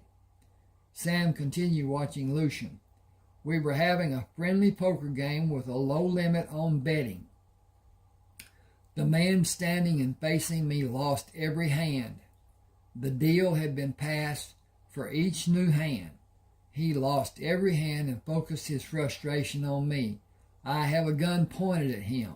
I need to use two hands to release the hammer to prevent the gunshot that will disturb the solitude of all the townspeople. Will you allow me to do it? Keep your thumb on the hammer and use your left hand to help you ease the hammer down. This scattergun is cocked until everyone does what I tell them to do. It will still be ready. Everyone who has not been sitting at that table, walk in front of me and stand at the end of the bar. The man standing at the table, look at me and come to me slow-like. Move to draw and I will cut you to pieces. Albert, Harry, Carl, has the man still sitting with you done anything to cause this man to act like he did? Carl pushed back from the table. He has not done anything more than all of us have done. I think it was sharp of him to get the drop like he did. I didn't know he did it until he said he did. Someone is lucky that it wasn't me or Harry or Carl. He'd be dead on the floor for no reason other than he has no skill at cards. We may have lost a few dollars. None of us won much. We are having a good time drinking beer and asked if two men wanted to play limited betting poker, so we would have 5 players. I enjoyed the game until he started making a fuss. He's a lucky man is all I can say. Sam brought the gun up to be seen. Not cocked. Can I get my things and leave? I'm not sure my welcome may be after this happened, and I planned to leave after the game. No law has been broken. You are free to do as you will. I will take action against any man who causes disturbance in this town. Sam climbed the stairs, gathered his belongings, and moved down the stairs to leave the bar. He stood outside the door to allow his eyes to become accustomed to the bright sunlight before he went to the stable. Luke Benson held the reins in his left hand. Abe packed both of the mules. I saddled your horse. We don't want trouble in our town. Get on him and ride. Everyone will be happy you left. Securing the 2 sets of saddlebags and the bedroll, Sam checked the cinch. Thanks for helping. He took the canteen and started the water trough, opened the canteen, and poured the water out as he walked. Pumping with his left hand, he filled the canteen, drank from it, and filled it. He checked the loads on the mules and walked around his horse, examining him until he took the reins and mounted. Another man might have taken the opportunity to shoot the man who threatened him. I had every right. I would like to say I will miss this town and the people. My silence will scream volumes instead. Goodbye. Tell anyone following me that I will not take it to be a friendly act.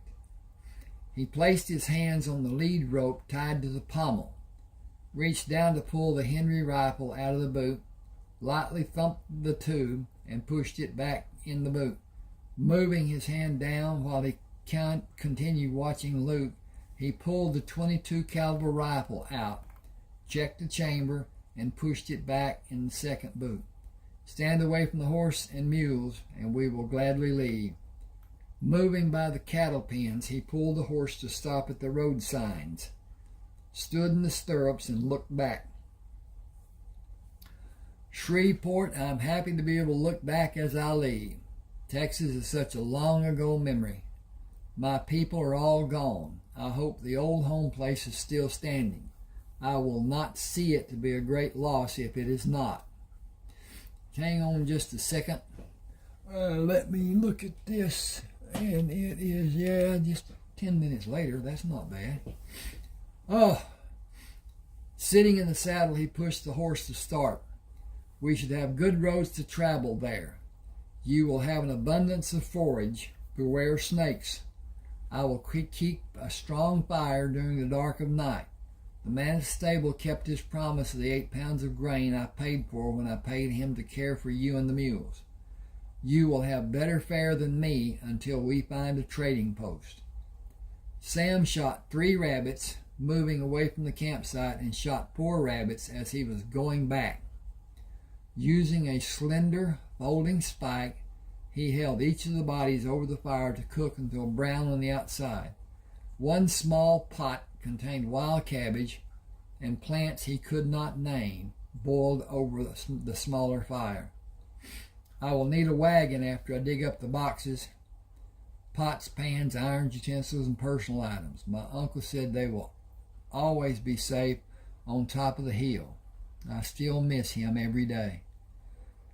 He lay on the ground sheet until the sun appeared in the eastern sky. Spooning the plants out of the pot into a metal plate, he ate the plants and one of the rabbits, saving the others for a noon meal. Placing the bit in the horse's mouth, he pushed the bridle into place on the head of the horse. Anyway, I would name you, but you'll never need it. General Grant gave you to me. That was the best day of the whole time I spent in the war. It has been such a long time since I was in Texas. Everything may not look the same, but the coordinates of the land have not changed. We can be there in a matter of 2 more days. You were not yet born when I left Texas, and I was not as mature as I believed I was. College and the war took care of that. I was 21 when the war began, and I was highly recruited, just short of being whacked on my head and hauled away from Memphis, which is what I feared would happen. That was more than 4 years ago, and I remember like it was only yesterday, and every day since is just as vivid in my memory.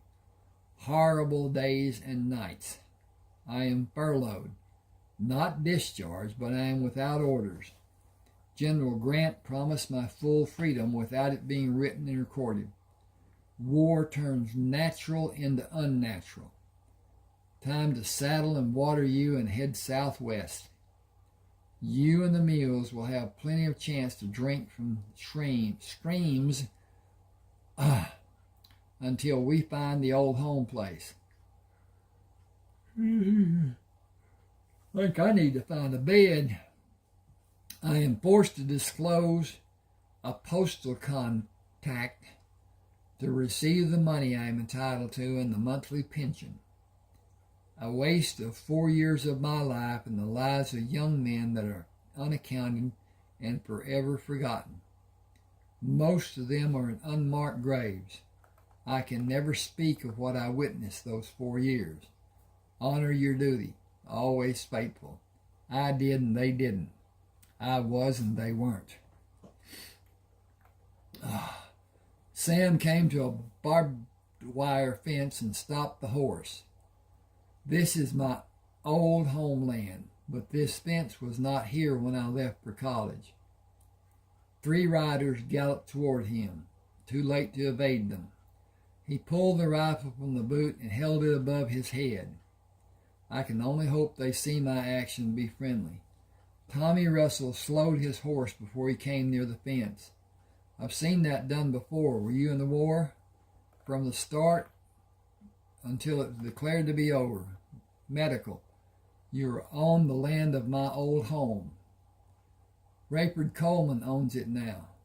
That may not be true. The War Department made statements about a soldier's land being held by the soldier and not being considered to be abandoned. I have proof of ownership buried on the land in 5 locations. Rayford Coleman, was he a soldier and a medic during the war? He was. Where can I find him? Does he live on this land? He has a dwelling several miles west of this farm. Are you one of the Pellinger family? My mother was. I am Samuel Harkness. I prefer to be addressed as Sam. Did you serve with Rayford? I had a separate field hospital with well-trained staff. We practiced proven medical procedures and attempted to save lives and limbs. That was more exception, according to Rayford. We were short on experienced men, and I battled to keep my people with me. General Grant was our savior. Go west across 3 streams of water. Locate an east to west fence to follow and go through the 4th gate on your right. You will see tall buildings about 3/4 of a mile away. You will not be there before sundown. Camp near the 3rd stream. If you build a fire, men will be alerted and they will be waiting to see if you pass by the property tomorrow. Hold your rifle like you did with us and they will come to take you to Rayford. We may be working for you when the dust settles. I want all that is mine that I have buried here. I will not contest Rayford's right to this land. He cannot resist the law. If a federal decree says this is your land, nobody will attempt to keep it from you. We may be able to come to a beneficial agreement. You cannot violate a federal decree, either of you. We will have an amicable understanding. When all is said and done, the land is mine to do with as I desire. Right now, I desire one of these peppermint, if I can find it. I think it's on this plate. Nope. Well, that's a degree of difficulty I had not anticipated. Nope. No peppermints. Well, that's how life goes sometimes, I guess. But at any rate, I'm going to stand up here just a second and see if I can dig around. I moved all this stuff to be able to find a scraper. There it is on the top. Okay. Glad I stood up. Aren't you glad I stood up? I'm glad I stood up. Okay. Now, I'm going to try to have this and talk too. That will keep stuff from being what I want. Okay.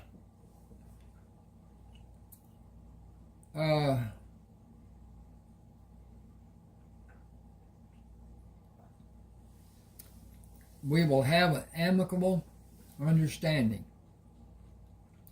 When all is said and done, the land is mine to do with as I desire.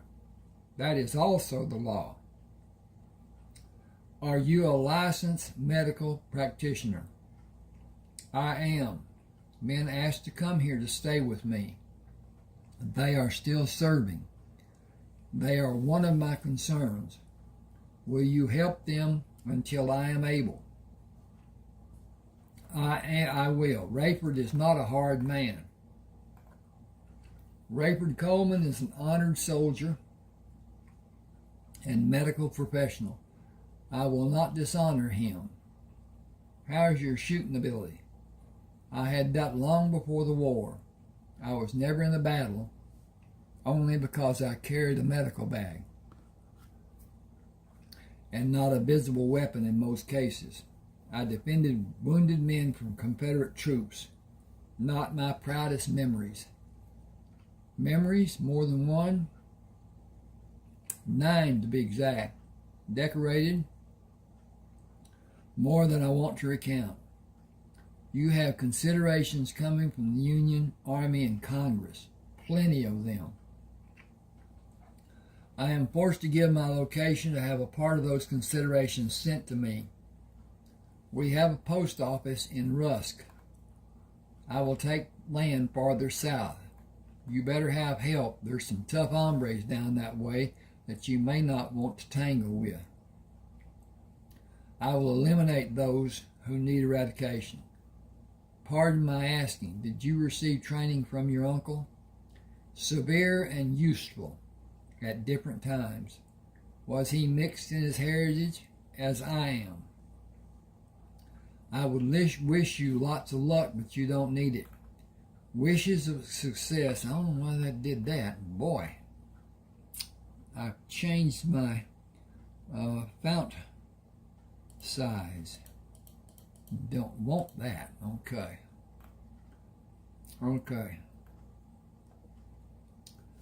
Then I will say best of luck. We will be here if you need anything. Do you have Quapaw men working on this land? A few, and many mixed. Boxes on the mules contain valuable possessions. Will you take them and allow my progress to the Coleman farm to be hastened? About 100 yards west is a gate. We will take them and protect them. Rayford will not look on someone bothering them without them suffering serious and lasting repercussions. Rayford has an army here and there. I hope to see you again. I believe I will. Like I said, we will always be here if you need us. Sam slipped the rifle into the boot and pushed the horse to move to the gate. Untying the lead rope, he pulled it over his head to give to Tommy. He moved the horse away from Tommy and pushed the horse to a quick lope and spoke to the horse. We will be at the house before night comes, if you can keep this pace. Tommy said, that is a man nobody should want as an enemy. Sam stopped at the gate and looked at the tops of the tall houses. It will be near dark when we get there, and you cannot approach the house at a quick pace. We will slow to a walk and hope to be seen as being friendly. He held the rifle over his head and approached the front of the 3-story house. Hello, the house. Put your rifle away. Tie your horse and come sit with us. We have prepared sandwiches and drinks of your choice. One of the men will come from the stable to take your horse. How long has it been since you saw General Grant? It was after General Lee surrendered. I will consider a kindness if that is the last we will speak of our experiences during those terrible years. For both of us, I am Samuel Harkness. I prefer to be addressed as Sam. Samuel has too many references to the Old Testament. Please sit. I imagine you're both tired and hungry. I am both. My horse is too. May I see about him after I eat? He will be well cared for. Do you have claim to the Pellinger place? Smoke is the only communication you have to be concerned about that information. You could have been... Smoke is the only communication you could have to be... You could have... Oh. Smoke is the only communication you could have to be concerned about that information. I have personal items buried on old Pellinger place. No claim of ownership will be discussed, please. My mother was a daughter of the Pellinger family. My father was born on this farm and lived with the Pellinger people.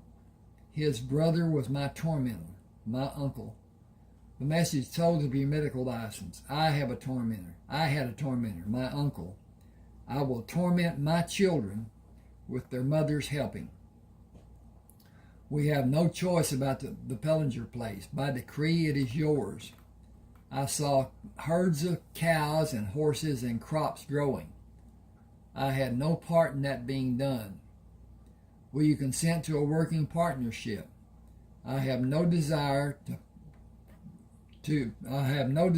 profit from the work that has been done.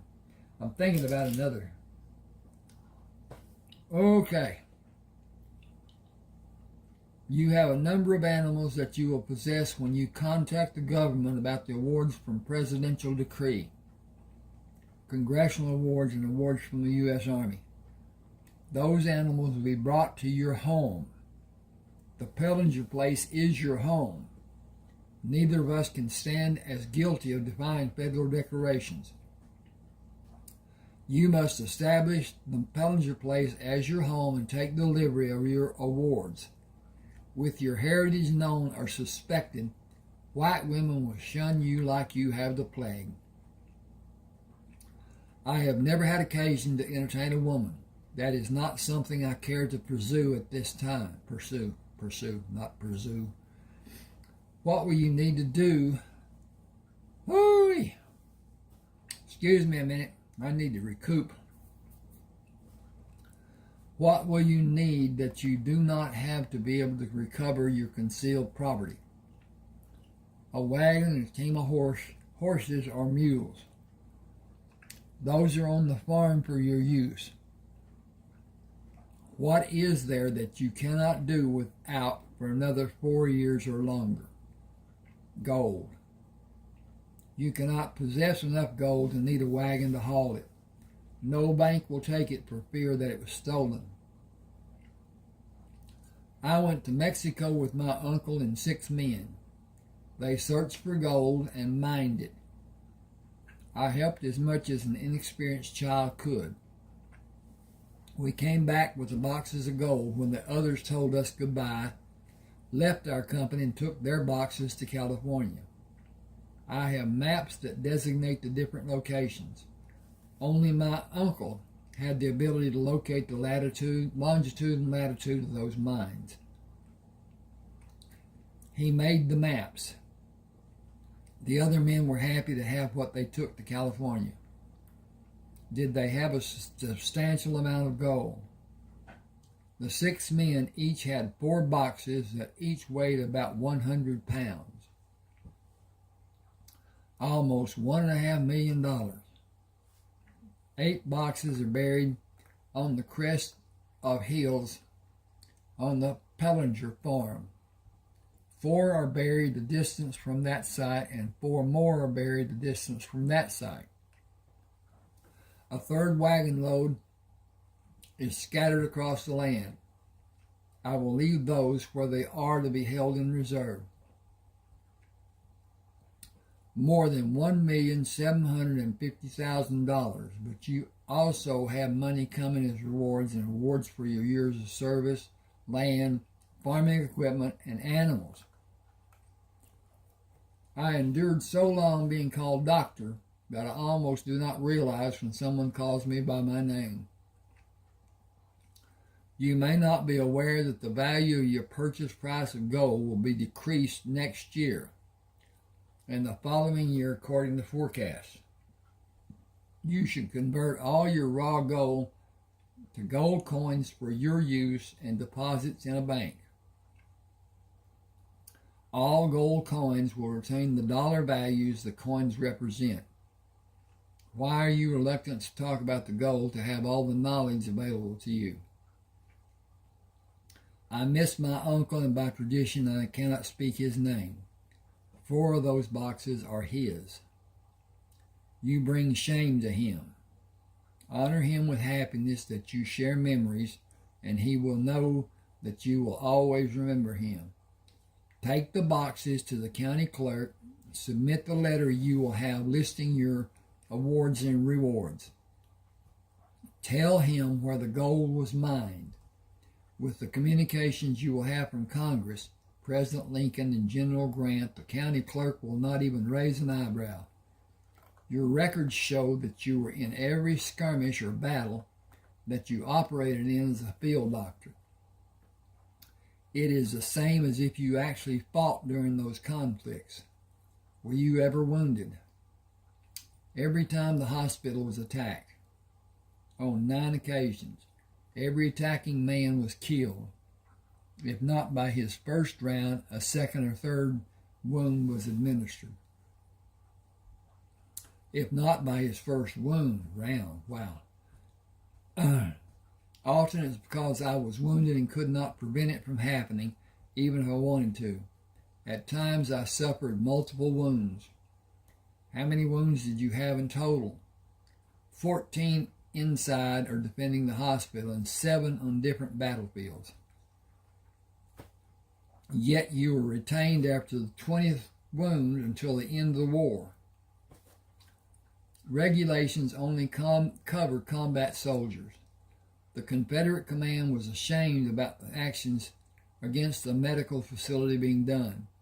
We were always alerted about an action being imminent, and we were somewhat prepared. I was never in a hospital when an attack was mounted. My field hospital was closer to the battles than yours. I have projectiles that should be removed. Will you do them? I will. How many will I do each time you are anesthetized? 2 and 2 and 3 and 5 in different locations of my body. Have you had enough to eat? The sandwiches were delicious. My appreciation for the person who prepared them. I have domestic partners. We will never be arrested for infractions of the law. We are not married. Bigamy does not exist in my house. The children occupying this house are all mine. Do I need to say more? Is this your house? Are the children cared for? Is everyone happy? Do I need to say more? Strangers are rarely seen. You have features that are easily identified by a person who knows what to look for. You will be judged in the same vein as I have been. Your bedroom has a full bath. Hot water we have brought to the tub for you to have a warm bath. Nobody will enter or look inside your room. Please remind the women who help you that the bedroom door should always be closed. Nobody can take the soldier out of the man. I hope it will be less obvious in the years to come. I only served 4 years. You were called a lifer. That is not a stigma that can be easily shredded. How is your Spanish? It was my first language. English came after my 8th birthday. Are you fluent? Our afflictions were the same. Maria and Amber will serve you. Married women cannot come into the living area of the house. They can never be without another woman in any part of the house. It is demanded by the elders. Maria and Amber are neither married. May I have the privilege of not having them? When you are able to explain to them why you would shame them in such a manner as to deny them the privilege of serving you, should your privilege be greater or more important than theirs? Excuse me a second. I need to look to see what time. Okay. We got a few minutes, maybe. It'd be a heavy burden for such a heralded warrior as myself. Supper is all I can suggest, certainly not to wish you solace. When Amber and Maria emptied the warm water in the pots in the cold water in the tub, Sam called to them to stand facing him. Are you older than her? I am Amber. I am older. Are you sisters? I am Maria. I am a year younger. We are sisters. Are we pleasing to your eyes? I questioned if you were twins when I first saw you. You are that similar. You are both quite pleasing to see. You are both an age to be married. I am keeping you from some young man. Am I keeping you from some young man? We will not warm the bed of one of those men available to us. We will yours, but that is all. We may contact you to gain comfort. You cannot. You may look upon us. We cannot look at your nakedness. I also have Indian heritage. My father was born on this farm and lived with the Pellinger family. I was born on the Pellinger farm. I will bathe now. Will you sleep when you finish? We will turn down the covers of the bed. Will you sleep with us? We wear no garments in bed. If we sleep with you, we will not wear garments. This is not my house. I cannot do as I might like. You have a room. Visitors never spend the night inside the house. You are expected to act as a member of the Coleman family. If you will not sleep with us, we will sleep on the bare floor without garments or comforts. Is this your room? It is where we sleep. We give care to the children when we are needed. I will sleep in this bed, and both of you can snuggle against me to keep me warm. How many children live in this house? Amber held her hands with the palms towards Sam and smiled. We never say the number because babies are coming. Rafe, Carlton, Nathaniel, and Clayton were born first. More babies will be born in the coming months and the next year. I propose that you take a bath together, and I will take mine after you finish. The water will be soapy. We will drain the water and rinse with fresh water. We will disturb the house if we leave this room to heat more water. Okay, I'm going to stop here, and didn't quite get 2 chapters read, but I need to stop. I'm discomfort and then whatever. Please subscribe to my channel, hit the like button, share, and comment if you like. But the subscription, the subscribing, and the like button are so important, because the AI of YouTube looks at everything. Even this, it's being read, and it reads it a whole lot faster than I could ever write it. But at any rate, that's another thing. Thank you for being with me. Hope you enjoyed the reading. Take care. Let me know. You see the email address on the bottom of that book cover. Send me a message if you want a book, and we'll get together. Thanks now. Okay.